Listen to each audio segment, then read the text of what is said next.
Good morning, sweet, sweet brethren, brothers and sisters, my nation of Israel. Um, Today we're commemorating the day of the Holocaust in Israel.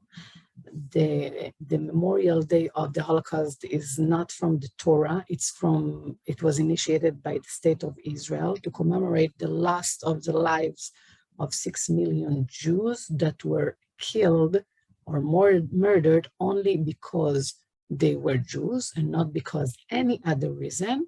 Of course, among other 20 million people who were murdered because other reasons by Hitler יימח שמו.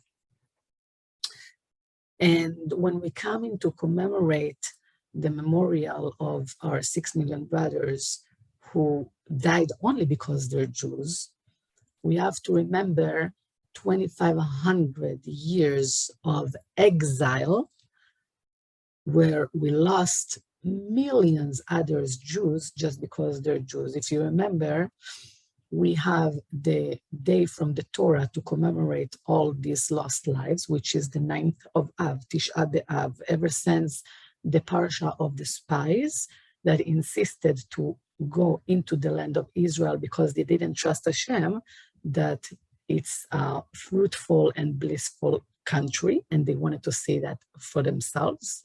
And Hashem kindly agreed to them to go and scatter the land, but when they came out, they spoke a lot of evil speech about the land of Israel and showed ungratefulness along with the rest of the people of Israel to Hashem for that gift of Eretz Israel that he gave. And because of that, Hashem told them that because they cried in vain, he is going to give them a reason to cry in vain for generations and generations in every 9th of Av. And unfortunately, history taught us that for 2,500 years, ever since then, every 9th of Av, we have a different disaster that befallen upon our people, including the Holocaust, who formally started in the 9th of Av.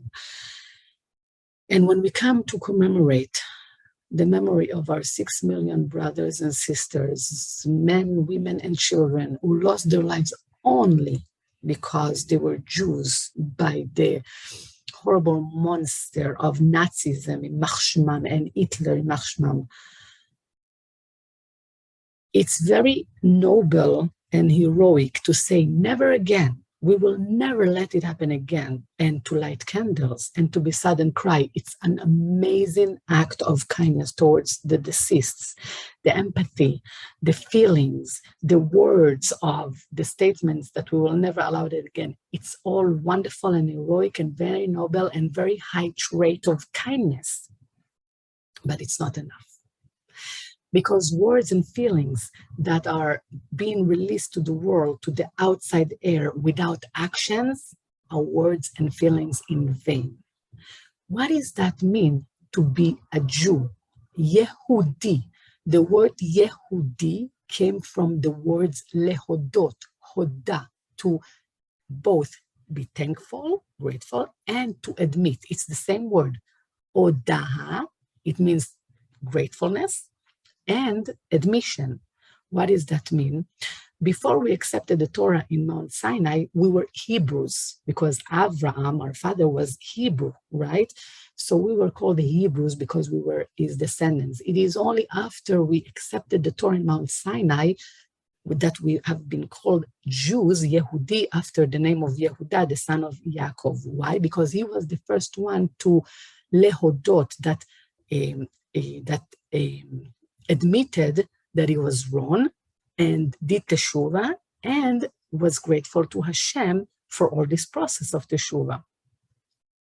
So to be Yehudi it's not just a title in your ID card, okay? To be Yehudi means to be grateful to Hashem every day for everything that we have, for who we are, and that he made us Jews, and to admit that Hashem exists, he is the conductor and the ruler of the world, and that the Torah is truth and we live in by it.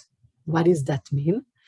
Our brethren, the 6 million pure souls that were murdered on the altar of being Jewish and were sacrificed, and the rest of the millions of brethren and sisters that were killed in 2,500 years in pogroms, in the destruction of the first temple and the second temple, and in the exile. Our Jews were killed just because they were Jewish. If we want to really commemorate their memories, we have to live as Jews, because all of these monsters, enemies, Amalekites, that wanted to kill us just because we are Jews, they wanted to beat us and eliminate Judaism from the world. We won't let them, never again. In order to really live their memories, we have to live our life as Jewish people, believe in Hashem and admit that He's existing, feed the relationship between us and Hashem, and live our lives according to the Holy Torah that made us Jews. Before the Torah, we weren't Jews. It is only because of the Torah that we became Jews. So today, when we say never again, we have to mean it, meaning we have to live as Jews, 613 mitzvot, full Torah, and admission that Hashem is in the world and in our lives, will commemorate their memory of all the souls that we lost in 2,500 years, and will show to all of the monsters that try to distract us and eliminate us and vanish us from the world that we're still here, we're still Jewish, and we still live as Jews. That is what it means, never again. Not just crying, not just being sad, not just standing in some alarm that being sound every year, but actually live as Jews. Because if we don't, then they won and they beat us and they got what they wanted. We won't let them to have this pleasure. We're still Jews and we're going to practice Judaism in its full. That's our victory. Thank you.